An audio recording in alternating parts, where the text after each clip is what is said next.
नमस्कार। आज से हमारे पाठ्यक्रम का छठा सप्ताह प्रारंभ हो रहा है और इस सप्ताह हम रस से संबंधित कुछ बहुत ही महत्वपूर्ण संदर्भों की चर्चा करेंगे। अब तक हमने रस का अर्थ समझा, रस के विभिन्न अवयवों को जाना, रस संप्रदाय में आने वाले आचार्यों की धारणाओं से हमारा परिचय हुआ, रस निष्पत्ति विषयक संस्कृत और हिंदी के आचार्यों की मान्यताओं को हमने जाना है। इस क्रम में इस सप्ताह के अपने पाठ्यक्रम में हम रस से संबंधित बहुत ही महत्वपूर्ण जो विषय निरंतर उपस्थित होते रहे हैं, जैसे साधारणीकरण, सहृदय की अवधारणा, सहृदय और सामाजिक, और रसों की प्रकृति कैसी रही है, विभिन्न जो रस हैं उनके बारे में जानना शुरू करते हैं। आपने अपने आज के इस व्याख्यान में हम साधारणीकरण का अभिप्राय जानेंगे और क्रम से संस्कृत के आचार्यों के यहाँ और हिंदी के आचार्यों ने संस्कृत के उस साधारणीकरण विषयक धारणा में अपना क्या योगदान किया है, इससे भी हमारा परिचय होगा। साधारणीकरण भारतीय काव्यशास्त्र के अंतर्गत रस सिद्धांत, रस निष्पत्ति से निष्पन्न एक बहुत ही महत्वपूर्ण विषय है। साधारणीकरण का अभिप्राय है, साधारणीकरण का आशय यह है कि पाठक या श्रोता के मन में जो व्यक्ति विशेष या वस्तु विशेष, साधारणीकरण का अभिप्राय यह है कि पाठक या श्रोता के मन में जो व्यक्ति विशेष या वस्तु विशेष आती है, वह जैसे काव्य में वर्णित आश्रय के भाव का आलंबन होती है, वैसे ही सभी सहृदय पाठकों या श्रोताओं के भाव का आलंबन हो जाती है। आश्रय के भाव का आलंबन यानी दुष्यंत के मन में शकुंतला के प्रति जो भाव है, वही उस नाटक को देख रहे सभी सहृदयों के मन में उत्पन्न होता है। यह साधारणीकरण का अभिप्राय है कि आश्रय के भाव का आलंबन जो है वह सभी सहृदय, सभी पाठकों के भाव का आलंबन हो जाए। रस निष्पत्ति के अंतर्गत रस निष्पत्ति के साथ ही साधारणीकरण का बहुत निकट का संबंध रहा है और साधारणीकरण के द्वारा काव्यास्वाद के महत्वपूर्ण प्रश्न का मनोवैज्ञानिक समाधान प्रस्तुत किया गया है। साधारणीकरण की जो व्याख्या की गई है, जो उसका अर्थ बताया गया है, धात्वर्थ बताया गया है, तो व्याकरण की दृष्टि से साधारण धन च्वी धन करण के संयोग से यह शब्द बना है। इन तीनों शब्द खंडों से मिलकर साधारणीकरण शब्द की निर्मिति हुई है। इस तरह से इसका अर्थ होगा असाधारण को साधारण बनाने की प्रक्रिया, असाधारण को साधारण करने की क्रिया। इसके अनुसार जो असाधारण है या विशिष्ट है, उसको साधारण, सर्वमान्य या सर्वजनीन बनाने की क्रिया का ही नाम साधारणीकरण है। कवि का यह कर्तव्य है कि वह अपने उदात्त भावों के माध्यम से किसी भी रचना को देश काल आदि भेदों से मुक्त करके सार्वजनीन पाठकों के लिए आस्वाद्य बनाए। कवि के सम्मुख पाठक नहीं होते। कवि निर्धारित पाठकों को ध्यान में रखकर रचना नहीं करता। जब भवभूति कहते हैं उत्पश्यते मम को अपि समान धर्मा कालो ह्यम निर्वधिर विपुलांच पृथ्वी, तो अन्य अभिप्रायों के साथ साथ उनका एक अभिप्राय यह भी है कि मैं जिसके लिए लिख रहा हूं वह पाठक कौन है उसे मैं नहीं जानता। अज्ञात पाठक है वह। कहीं न कहीं धरती बहुत विशाल है, उस विशाल धरती में ऐसा हो सकता है कि किसी भी पाठक के हाथ में मेरी रचना चली जाए, कभी भी चली जाए। कालोह्यम निर्वधिर विपुलांच पृथ्वी, कभी न कभी कहीं न कहीं यह मैं नहीं जानता कि वह किनके हाथों में मेरी रचना पहुंचेगी। तो अपने पाठकों को ध्यान में रखकर मैं नहीं लिखता, मैं ऐसा लिखता हूं जो हर समय के हर तरह के पाठकों की रुचि के अनुकूल हो, उनको रसास्वादन करा सकने में समर्थ हो। यह उसका एक अभिप्राय है। इसी अर्थ में मैं कह रहा था कि यह कवि का कर्तव्य है कि वह अपने उदात्त भावों के माध्यम से किसी भी रचना को देश काल आदि भेदों से मुक्त करके सामान्य पाठकों के लिए आस्वाद्य बनाए।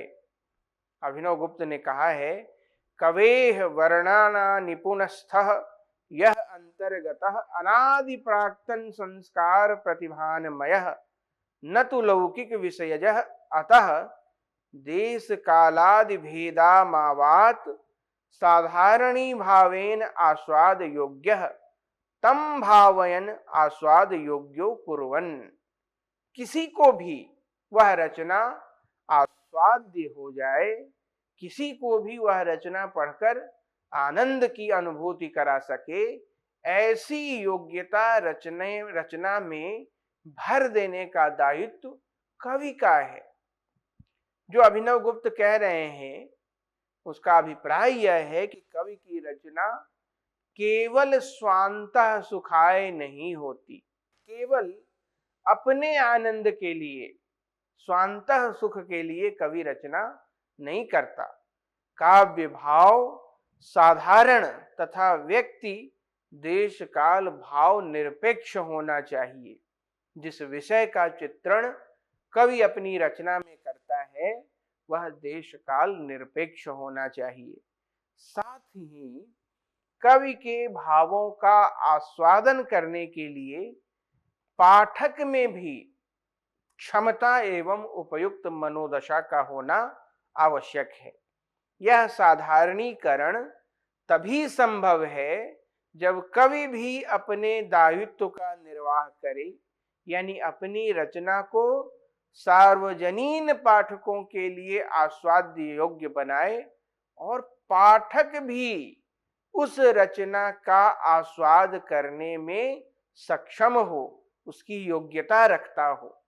तो जब यह दोनों घटित होंगे तभी साधारणीकरण की प्रक्रिया संभव हो सकती है। संस्कृत काव्य शास्त्रियों ने साधारणीकरण पर बड़ा विपुल विमर्श उपस्थित किया है, पर साधारणीकरण सिद्धांत की स्थापना में परस्पर मत वैभिन्न प्रदर्शित किया है। सारे आचार्य इस विषय पर एक मत नहीं है।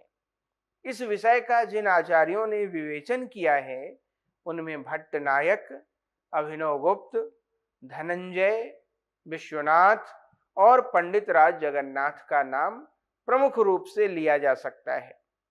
बाद में हिंदी के आलोचकों ने भी साधारणीकरण के प्रश्न का बहुत ही अत्यंत अभिनिवेश के साथ समाधान उपस्थित किया है। इन आचार्यों में, इन आलोचकों में आचार्य रामचंद्र शुक्ल, श्याम सुंदर दास, केशव प्रसाद मिश्र, डॉक्टर नगेंद्र, आचार्य नंदुलारे वाजपेयी और बाबू गुलाब राय ने साधारणीकरण के संबंध में मौलिक विचार प्रकट किए हैं। असाधारण को साधारण बनाने की प्रक्रिया साधारणीकरण है। असाधारण को साधारण बनाने की प्रक्रिया का ही अभिधान साधारणीकरण है।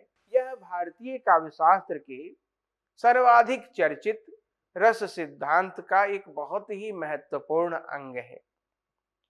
भारतीय साहित्य शास्त्र में इस सिद्धांत के प्रवर्तक भट्टनायक माने जाते हैं, पर विद्वानों ने इसके संकेत भारत के नाट्य शास्त्र में भी ढूंढ रखे हैं। भारत के नाट्य शास्त्र में भी साधारणीकरण की चर्चा हुई है, इस बात से भी आचार्यों ने परिचय कराया है। डॉक्टर नगेंद्र कहते हैं कि साधारणीकरण के सिद्धांत का संकेत भारत के इस कथन से होता है कि जब इन भावों को सामान्य रूप से प्रस्तुत किया जाता है तो रस की निष्पत्ति होती है। भरत कहते हैं सामान्य रूप से जब भावों को प्रस्तुत किया जाता है तो रस की निष्पत्ति होती है। एभ्यश्च सामान्य गुण योगेन रसा निष्पद्यते। जब भावों को सामान्य बनाकर प्रस्तुत किया जाता है तो रस की निष्पत्ति होती है। भरत ने यह कहा। सामान्य बनाकर प्रस्तुत करने में साधारणीकरण का पूर्व संकेत है, यह परवर्ती आचार्यों ने स्वीकार किया है। पर ठीक ठीक साधारणीकरण विमर्श उपस्थित करने का श्रेय रस विमर्श के तीसरे व्याख्याता भट्टनायक को है। भट्टनायक ने मूलतः वस्तुतः अपने पूर्ववर्ती दोनों आचार्यों भट्ट लोल्लट और भट्ट शंकुक की जो रस निष्पत्ति विषयक व्याख्या है उनमें व्याप्त दोषों को दूर करने के उद्देश्य से उन दोषों को दूर करने के लिए साधारणीकरण के सिद्धांत का प्रयोग किया है। यह कहा है भट्टनायक ने कि आरोपवाद और अनुमितिवाद की स्थापनाओं में जो दर्शक है, पाठक है, सहृदय है, सामाजिक है, उसकी तटस्थता आ गई है। वह ताटस्थ्य भाव से है, उसकी चर्चा ही नहीं है।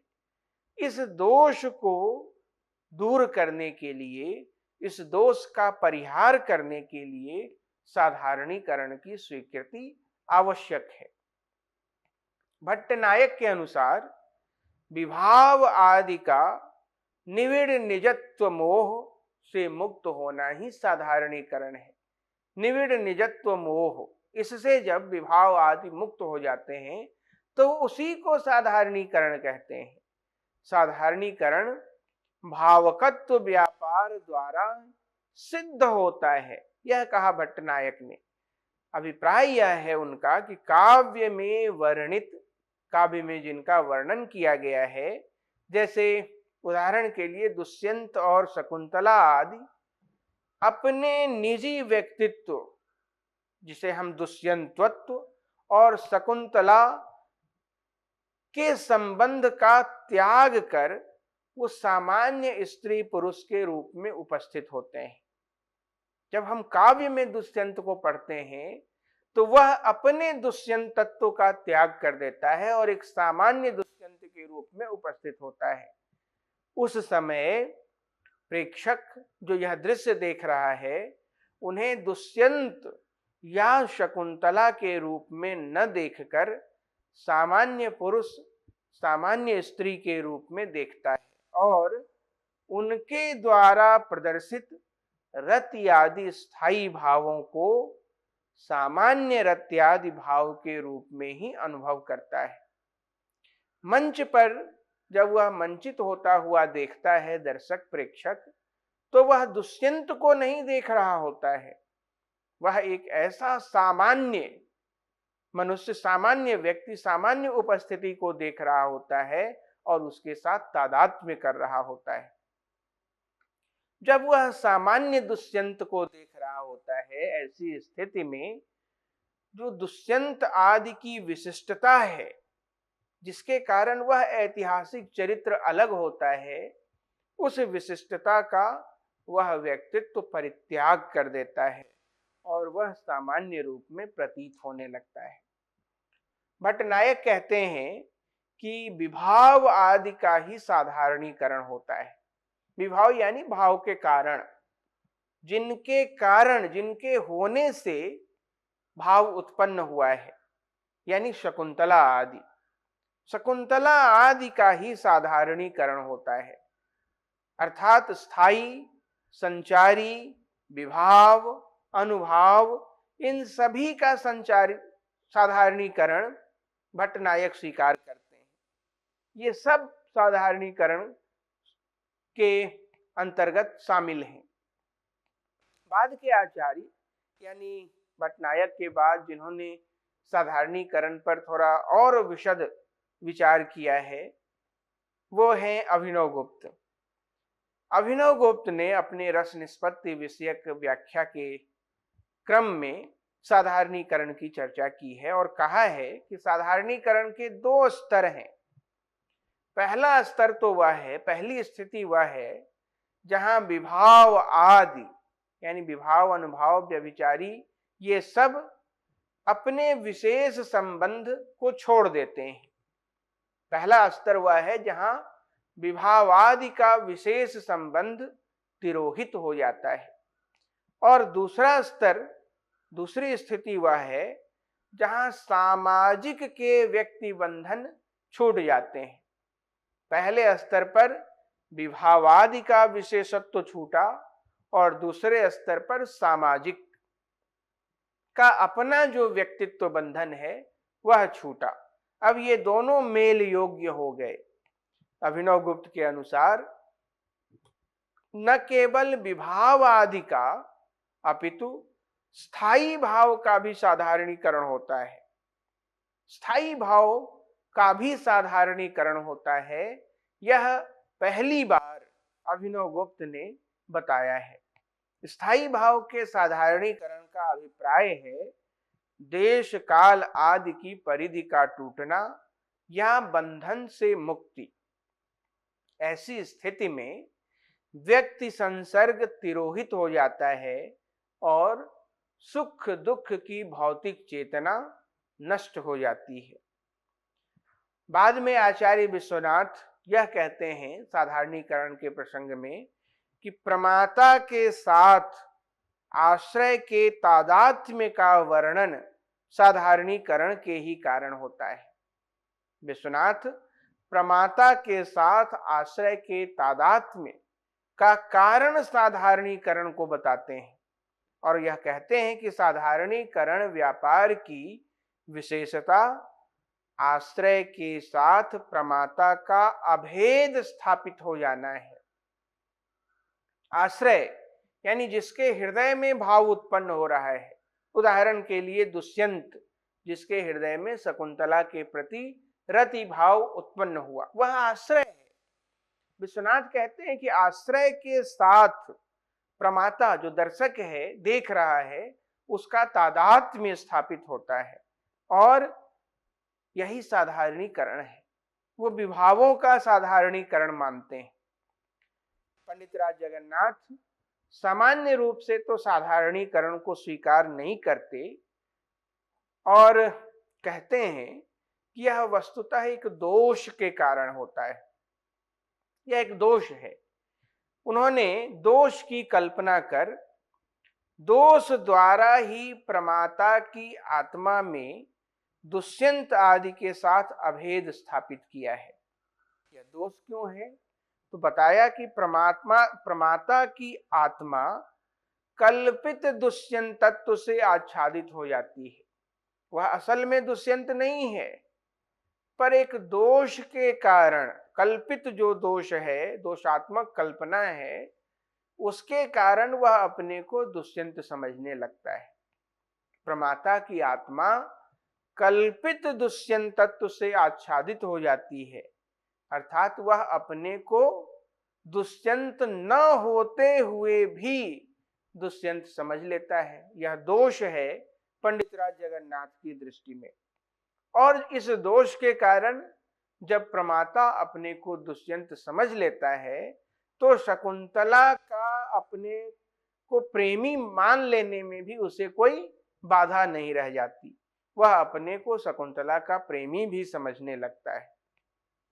उदाहरण दिया है जगन्नाथ ने कि दूर से जब हम देखते हैं समुद्र तट पर तो सीप के टुकड़े भी चांदी सदृश नजर आते हैं। दूरत्व आदि दोषों के कारण जब सीप के टुकड़े अज्ञान से ढक जाते हैं उनका वास्तविक रूप छिप जाता है, उनका वास्तविक स्वरूप हमें समझ में नहीं आता, तब उन टुकड़ों में भी दोष के कारण, अज्ञानता एक दोष है, तो दोष के कारण हम उन्हें ही चांदी का टुकड़ा समझ लेते हैं। अर्थात वे सीप के टुकड़े हैं, पर सीप के टुकड़े चांदी के टुकड़े समझ लिए जाते हैं, चांदी के टुकड़े प्रतीत होने लगते हैं। उसी तरह से यद्यपि न हम में शकुंतला आदि की रति वास्तविक रूप में रहती है और न ही सीप के टुकड़े में चांदीपन, पर जैसे हम सीप के टुकड़ों को चांदी समझ लेते हैं, उसी तरह से अपने में शकुंतला आदि की रति न होते हुए भी हम उसका आभास करने लगते हैं। यह जो संस्कृत आचार्यों का साधारणीकरण संबंधी विमर्श था, इसे हिंदी के विद्वानों, हिंदी के आलोचकों ने आगे बढ़ाया है और हिंदी आलोचकों में आचार्य रामचंद्र शुक्ल ने साधारणीकरण सिद्धांत का विवेचन और पुनराख्यान किया है। उन्होंने अपने चिंतामणि संग्रह के निबंधों और रस मीमांसा में इस प्रश्न को नए सिरे से उठाकर इसका अपने ढंग से समुचित समाधान प्रस्तुत किया है। रामचंद्र शुक्ल के अनुसार जब तक किसी भाव का कोई विषय इस रूप में नहीं लाया जाता कि वह सामान्यतः सबके उसी भाव का आलंबन हो सके, तब तक उसमें रसोद्बोधन की पूरी शक्ति, रस उद्बोधन की पूरी शक्ति नहीं आती। और इसी रूप में लाया जाना कि वह सबके उसी भाव का आलंबन हो सके, जब इस रूप में प्रस्तुत किया जाता है तो उसे ही साधारणीकरण कहा गया है। रामचंद्र शुक्ल ने साधारणीकरण की व्याख्या के अंतर्गत आश्रय के साथ तादात्म्य या सहानुभूति की अनिवार्यता भी प्रतिपादित की है और इस सहानुभूति या इस तादात्म्य की स्थितियों के अनुसार ही उन्होंने रस कोटियां भी बनाई हैं। कहा है उन्होंने कि पूर्ण तादात्म्य की स्थिति में उत्तम कोटि की रसात्मकता होगी और जहां तादात्म्य कुछ कम होगा वहां मध्यम कोटि की रसात्मकता होगी।